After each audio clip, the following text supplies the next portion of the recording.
A dumb TikToker captured her final moments with Bigfoot, because what started as a joke for content became the most groundbreaking footage the Sasquatch has ever produced. And what Bigfoot did to her in that forest will be talked about for decades to come. Jody Shelby was 23 years old. She had thousands of followers on TikTok, a content niche built entirely around going places people told her not to go, and a personal policy of never reading the comments that said, "Turn around." In 2 years of doing this, she had never once encountered anything that made her regret being somewhere.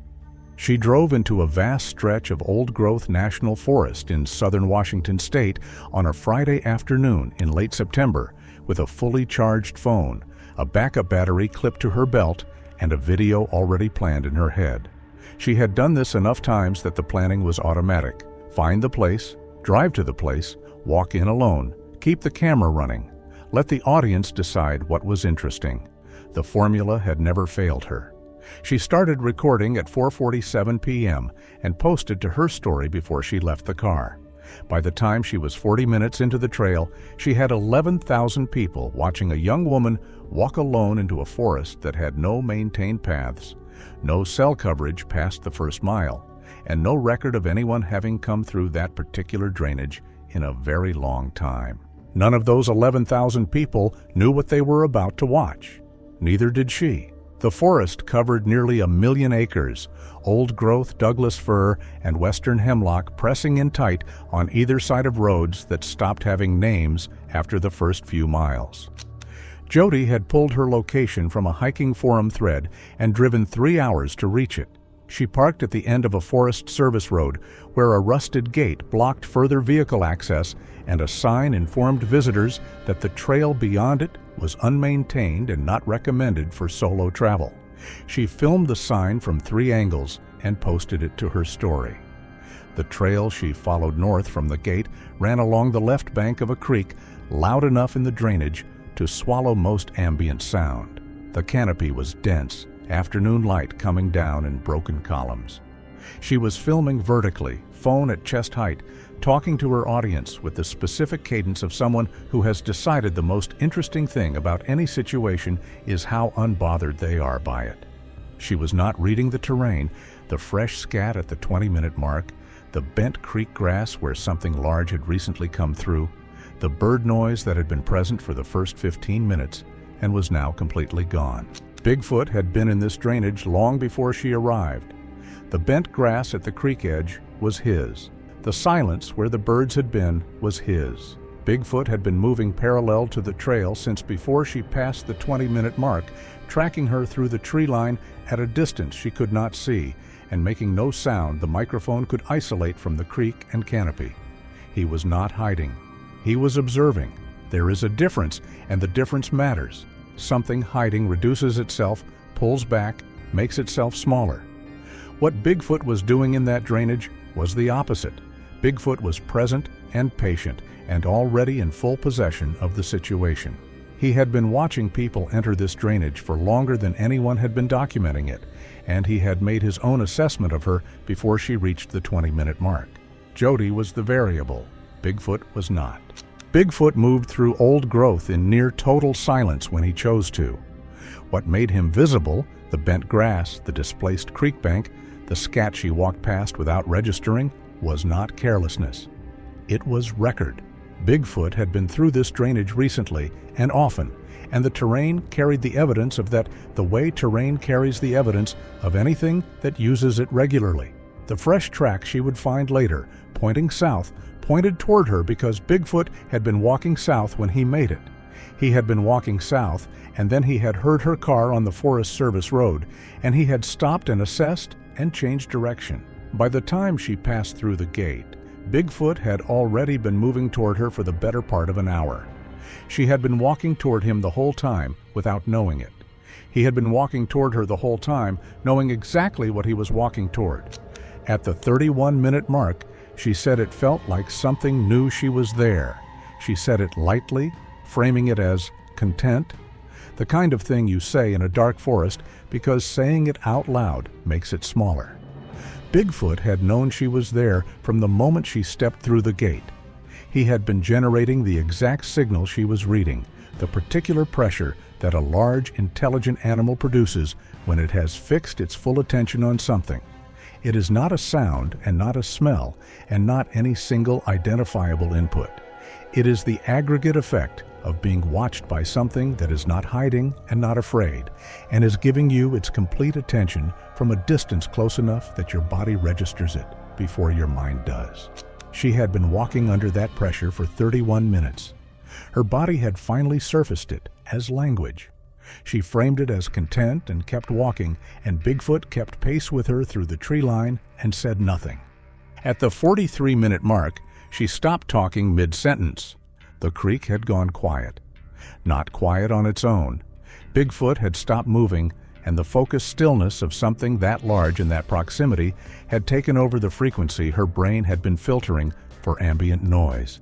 She stood on the trail for 6 seconds without speaking. Then, without the performed cadence, she said that something smelled wrong. That smell was Bigfoot? He was already close enough that the air between them had changed. She turned the camera north, up the trail, and held it there. In the upper right corner of the frame, Bigfoot moved. Not a branch, not a shadow. Bigfoot crossed the top right of the frame from east to west, moving through the tree line at a speed inconsistent with any ground animal that size, fluid and unhurried, covering ground the way something moves when it has decided to reposition. He was in the frame for under a second.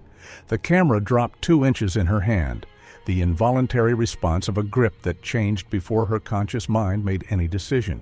She said something was there, flat, no question in it. That was the moment the performed cadence left her voice for good. The viewer count climbed to 13,000.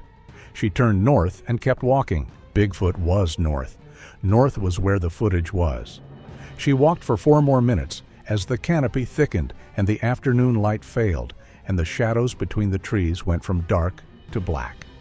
She switched on her phone's flashlight, and the beam caught the trail in a narrow column, the tree line pressing in at arm's length on both sides. At 4 minutes and 22 seconds, she stopped. Bigfoot's track was in the soil below the flashlight beam.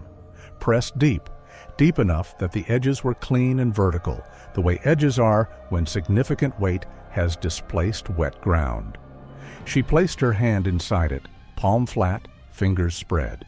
Her hand fit inside it with room on every side. 5-toed, symmetrical, heel pad broader than her entire hand. Not a bear, not anything with a name she had ever used. The soil at the edges had not yet dried. Bigfoot had made this track recently enough that when she crouched over it, Bigfoot was somewhere nearby, watching her do it. The track was pointing south, toward her. Bigfoot had been walking in her direction when he made it. She stood and turned north. The comments went completely silent. Not fewer, none. 13,000 people reading the same dark frame and not typing a word. Then the smell arrived again, not faint. Full and immediate, already everywhere, which meant Bigfoot had repositioned while she was crouching and was now close. Close in the way something is close when the air between you and it is already saturated and there is no meaningful distance left. Bigfoot had moved while her attention was on the track. He had used the 40 seconds she spent crouching over his footprint to close the distance between them, and now the air in every direction her flashlight could reach was already carrying him. She gagged on camera, her free hand coming up to her face. At 4 minutes and 51 seconds, the tree line on the right side of the trail moved, not the canopy, ground level, a single specific displacement of dense brush approximately 20 feet ahead. The kind that happens when something large pushes through it deliberately, not passing through, arriving. Bigfoot had moved to the edge of the trail and stopped. The brush settled. The tree line was still. Bigfoot was standing inside it at the edge of the trail in the dark, and the distance between them was 20 feet, and the only thing between them was the beam of her flashlight. The viewer count climbed to 16,000. She held the camera forward and watched. 3 seconds of nothing, and then, in the dark space between 2 fir trunks, Bigfoot became visible. Not movement, presence, the specific quality of darkness that is different from the darkness around it because it has edges, because it is not the absence of light but the obstruction of it. Bigfoot filled the space between those trunks from ground level to above where the flashlight beam reached, blocking the depth behind him, holding his edges steady against the movement of the foliage on either side. He occupied that space the way solid objects occupy space, with mass and depth and the stillness of something that is not reacting to anything. The comments went to single words: real, there, God, in 3 languages at once. Bigfoot was still, not the frozen stillness of something surprised, the settled, patient stillness of something that has decided to be exactly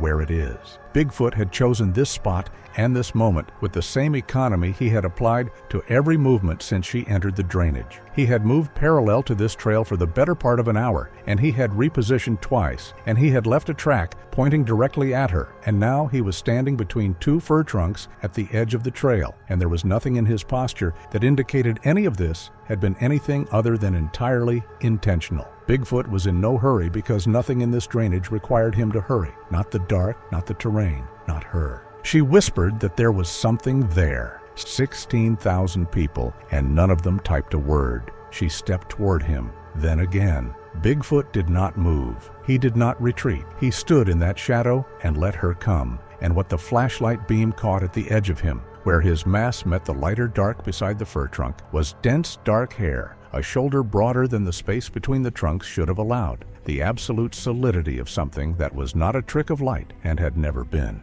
A fine, continuous tremor had started in the frame. Her hand, barely visible but consistent, present in every frame from this point forward. She took one more step, and Bigfoot stepped out of the tree line. He came forward in a single unhurried step, and the flashlight beam caught the lower half of him, mid-torso down, because the upper half of Bigfoot was above the beam's angle. The beam was not built for something that tall. Dense, layered hair with the independent strand movement of actual animal coat. His feet bare on the trail soil, each one broader than the flashlight beam was wide, matching exactly the track pressed into the earth behind her. His legs built around proportions that had no category. Not a large human, not a bear on its hind legs, something with no entry in anything she had ever seen. She stumbled backward. The camera shook hard and then steadied on Bigfoot standing in the partial illumination of her flashlight 15 feet in front of her. Bigfoot was not moving. She said he was real. 3 words. He stood where he stood,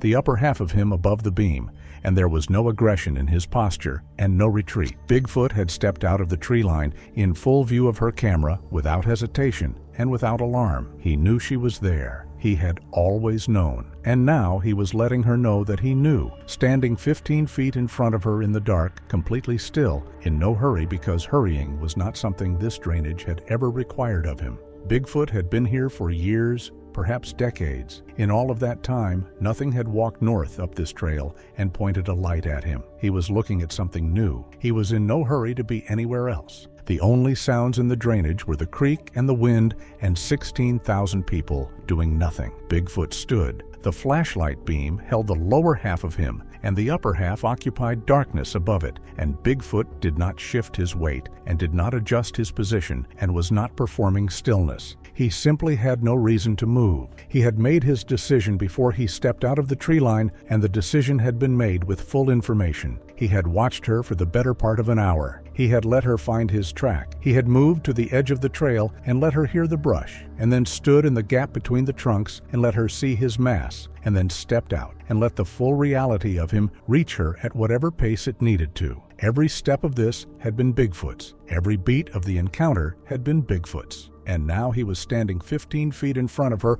on the trail he used, in the drainage he owned, letting her look at what she had come north to find. Then Bigfoot turned, a single unhurried rotation, and began to walk north. Not fleeing, not retreating. Bigfoot walked north up the trail with the same economy he had shown since stepping out of the tree line, covering ground the way something moves when it owns every inch of it. The flashlight caught the back of him, the breadth of his shoulders above the beam's angle, the dense layered hair, the stride of something whose proportions her eyes kept failing to translate. He was still in her beam, and the comments exploded. She followed him. 2 years of pattern made the choice before she did. She walked north, and Bigfoot held himself at the edge of her flashlight's reach. Never closer, never further, as though he was calibrating the gap between them without effort. Every few seconds, the beam caught a piece of him. The back of a heel broader than both her feet, combined pressing into the soft trail soil, the shoulder moving above the angle, the hair at the beam's edge throwing nothing back. Bigfoot was not looking at her. He was walking north and letting her follow, and that was its own transaction, different from the first one, where Bigfoot had stood still and let her come to him. This one was in motion. This one required her to keep moving to stay in it. Bigfoot set the pace. Bigfoot held the distance. Bigfoot was leading her north through his drainage, and she was following because that was what the camera required, and because the alternative was standing alone in the dark on a trail she no longer trusted to be empty in any direction. The viewer count climbed to 22,000. Bigfoot stopped. He was standing at the edge of the flashlight's reach, his back to her, facing something on the trail. She moved the beam and saw what Bigfoot was standing beside, a section of old-growth fir trunk, 4 feet in diameter, lying across the trail. The break point was pale and raw, freshly broken timber, fiber not yet oxidized. The root ball at the far end was still partially in the ground. The trunk had not fallen from the base. Bigfoot had separated it from itself at a point approximately 8 feet above the ground, and the break point was smooth. Smooth the way material is smooth when enormous focused force has been applied faster than fiber has time to tear unevenly. Bigfoot had done this. Bigfoot had placed his hands on a living 4-foot fir 8 feet above the ground and applied force to it until it broke. And the break was clean because the force had been sufficient and controlled and delivered by something that knew exactly how much it would take. Nothing else in that drainage could have made it. Nothing else in those woods was capable of it. Bigfoot stood beside it, facing north, not looking at her. She put her hand against the break point. When she stood, Bigfoot had not moved. He was on the north side of the trunk, the flashlight on the lower half of him, looking up the drainage into dark the camera could not reach. The comments had stopped entirely. A boundary. Bigfoot had made it. Everything south of this trunk was where the encounter had happened. Everything north was his, and Bigfoot was standing on the north side of it, still visible, still present, waiting to see what she would do. She stepped over the trunk. The moment her second foot cleared the wood, Bigfoot turned his head, not his body, just his head, rotating back over his shoulder, and the flashlight caught the edge of his face for the first time. Jaw, cheekbone, the profile of something that was not a bear and not a man. He held that angle for 2 full seconds. Then Bigfoot turned back north and began to walk again, faster. The trail beyond the trunk was narrower, the brush closing in, the canopy solid above. The flashlight held Bigfoot at the edge of its reach. Still visible, the back of him moving through the narrowing dark ahead, but covering ground now at a pace that required her to work to keep the beam on him. She was watching the shape in the beam ahead of her, the only fixed point in a drainage that had gone completely black around her, keeping up because losing Bigfoot to the dark meant being left alone in a forest she now understood differently than she had an hour ago. Bigfoot ahead of her in the beam was better than Bigfoot somewhere behind her in the dark. She kept up. The viewer count was at 26,000. The smell arrived all at once. Full and immediate, already everywhere, already saturated. Bigfoot was still ahead of her in the beam, still moving, but the intervals of his stride had changed. She had been following a pace. Now she was following something that was no longer managing the distance between them. Bigfoot stopped. He stopped and turned fully in the middle of the trail, and for the first time he was facing her completely. The full front of him in the flashlight beam, closer now than the first encounter. His feet bare on the trail soil, each broader than the beam was wide. His legs built around proportions that had no category. His posture was different from what it had been when he first stepped out of the tree line. Not the settled, patient stillness of something at the center of its comfort. This was the stillness of something that has made a decision and is giving what is in front of it exactly 1 moment to understand that decision before acting on it. She took 1 step backward. Bigfoot took 1 step forward. She turned and ran. The camera swung at her side, catching the trail in fragments. Flashes of the flashlight beam hitting the ground, the creek on the left, the tree line blurring past. And beneath her footfalls and her breathing, the microphone picked up Bigfoot, a low rhythmic concussion arriving at intervals that corresponded to a stride length no human being produces. Each impact registered as a compression the microphone had not been built to capture cleanly.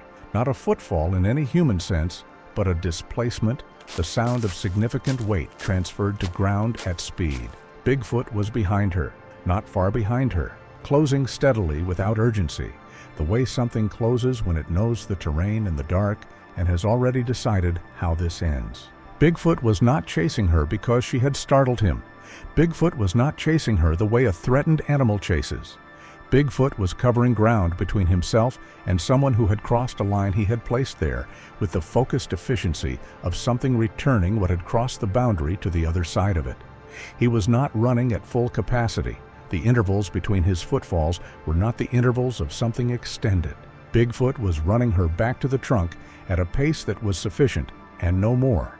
A controlled return, the same controlled economy he had applied to everything since the moment he heard her car on the Forest Service road.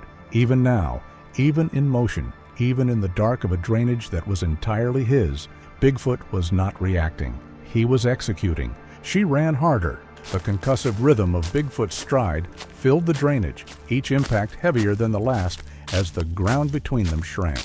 Bigfoot was closing the gap faster than she was opening it, and the drainage was long, and the gate was far. The camera went dark, knocked against her side, or the battery finally surrendering, and she kept running in total darkness, the flashlight forward, the sound of Bigfoot behind her filling everything. The darkness made no difference to him. The dark was his. The terrain was his. Every advantage belonged to Bigfoot, and she ran anyway because running was the only variable left that was hers. She hit the fallen trunk at full speed and cleared it without breaking stride. At the exact moment she crossed it, Bigfoot screamed, not behind her, at her. The sound came from directly behind the trunk, and it filled the drainage completely. Not an animal sound in any register she had a word for, not the call of anything in any forest she had ever entered. It was enormous and close, and it arrived with such force that the microphone distorted, the audio peaking and clipping in the recording. Bigfoot was at the boundary. Bigfoot was at the exact line he had placed there, the line he had broken a 4-foot fir to mark, and he was at it and not crossing it, and the sound he was making at it was not a warning and not a threat in any language she could have named. It was a declaration. Bigfoot declaring the boundary in the only register that left no room for interpretation. A sound built to travel, built to stop, built to establish without any possibility of confusion the exact line past which nothing was going to follow. The kind of sound that has one meaning in any language, in any species, in any forest on Earth. Then Bigfoot stopped, all at once. The drainage went from full, every inch of it carrying Bigfoot's voice, to completely silent in a single frame. Just the creek and the wind and her own breathing and the trail widening ahead toward the gate. Bigfoot had stopped at the exact boundary he had drawn. He had run her to the line, and at the line he had made himself heard, and then he had let her go. She did not stop. She ran until the trail widened and the canopy opened and the gate was ahead of her in the flashlight beam. She hit it at full speed, pulled herself through, got in the car, and pulled the door shut. She sat in the driver's seat for 43 seconds without speaking, breathing the way a person breathes when they are still deciding whether they are alive. The gate was 40+ minutes of trail from where Bigfoot had started closing behind her, and she had covered it in the dark with him behind her, and she was in the car, and the door was shut. She had not looked back once. She did not look back now. She stared at the gate and the dark beyond it, and she breathed, and the recording kept running because she had never once stopped the recording. The drainage beyond the gate was silent. Whatever Bigfoot had decided after she crossed the boundary, he had decided it on the north side of the trunk and stayed there.